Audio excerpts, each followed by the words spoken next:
나만의 집 짓기 노하우 12번째. 매일 집 짓고 하자가 발생하면 어떻게 해야 하는지에 대해 알아보는 시간을 가지도록 하겠습니다. 매일 집을 완성했는데 하자보수 문제가 발생하였다면 도대체 어떻게 해야 할까요? 노후화된 단독주택을 철거하고 여러 문제를 극복하며 집을 지어 어렵게 준공이 난 후 가장 크게 맞닥뜨리는 고민이 바로 하자보수 책임입니다. 두 가지 사례를 봅시다. 첫 번째, 종합건설 면허가 없는 일반 건축업자에게 단독주택의 신축을 의뢰했다가 준공 13개월 만에 건물에 누수 현상이 발생하였습니다. 시공사에게 하자보수를 요구했으나 이에 응하지 않았습니다. 단독주택의 하자담보 책임 기간은 민법 제670조, 671조 수급인의 담보 책임 규정에 의해 목적물 인도 후 1년간만 담보 책임을 부담하게 되어 있어서 법상 하자담보 책임을 시공사에게 주장할 수 없는 상황에 직면하게 되었습니다. 두 번째, 다세대 빌라를 신축 준공 후 몇 개월이 되지 않아 여기저기에서 하자가 발생하였습니다. 입주민들은 분양 계약상의 매도인인 건축주에게 하자보수를 요구했고, 이에 건축주는 법적으로 하자담보 책임은 시공사에게 있으니 시공사에게 연락하라고 했습니다. 하지만 시공사는 준공 시 하자의 행보증금을 공탁했기 때문에 서울보증보험에 보험금을 요청하라고 합니다. 다시 서울보증보험에 연락해 상황을 설명을 해도 이해되지 않는 각종의 서류만 우선 준비해오라고 합니다. 이러한 일들을 예방하기 위해서는 도급계약서를 작성할 때부터 신축 건물 인도 이후에 담보 책임 기간을 계약서에 명확히 규정해야 합니다.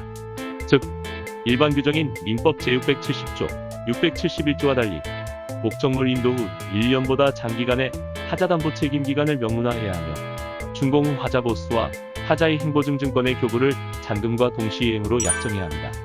물론 잔금을 지불하기 전 사용장 검사를 통해 하자보수 공사를 마친 후 하자의 행보증증권과 동시이행으로 잔금을 지불하기로 계약서를 쓰는 것을 추천드립니다. 또한 건설산업기본법에 따라 종합건설업체 시공 대상인 경우 하자담보 책임은 공중에 따라 1년에서 10년까지 시공사가 부담하게 되므로 이를 계약상의 특약으로 명시하는 것이 좋습니다. 그러나 두 번째 사례처럼 직접 하자보수에 응하지 않고 보증보험에 연락하라는 등 문제의 성의를 보이지 않는 경우가 생길 수 있습니다. 이 경우 수분양자들은 복잡한 보증보험 청구 절차를 밟을 수밖에 없습니다.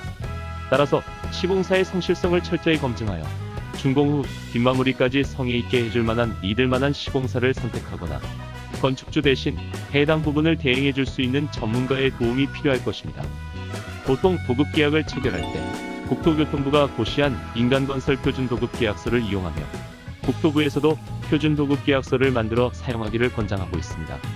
즉, 국토부는 민간부문 건설공사를 발주하면서 발주자와 건설업자가 상호 대등한 입장에서 공정한 계약 체결을 권장하는데요. 그러나 건축 경험이 없는 일반 건축주와 건설 현장에서 수많은 경우에 수를 경험한 시공자가 공평 도급 계약을 체결한다는 것 자체가 모순입니다. 건축주의 입장을 더욱 고려한 표준 도급 계약서의 개정이 시급한 이유가 이것입니다. 자, 이번 영상을 정리해보면 다음과 같습니다. 첫 번째, 각 공종별 하자 책임 담보 기간을 반드시 계약서에 첨부하고 실제 입주 전 사용장 검사를 실시하여 하자 상태를 체크해야 합니다. 두 번째, 실제 하자 상태를 체크한 이후 시공사의 하자보수 후에 하자의 행보증증권과 잔금을 정산합니다. 세 번째, 정당한 하자보수 요청에도 불구하고 시공사가 응하지 않을 경우 건설공제조합이나 서울보증증권 등을 통해서 보험금을 청구하여야 하나, 이럴 경우 많은 서류들과 시간이 필요합니다. 따라서 시공사의 성실성을 잘 판단해야 하거나 이를 대신해줄 전문가를 찾는 것을 추천합니다. 위 세 가지 사항을 기억하신다면 하자가 발생하였을 때 걱정 없이 대처할 수 있습니다.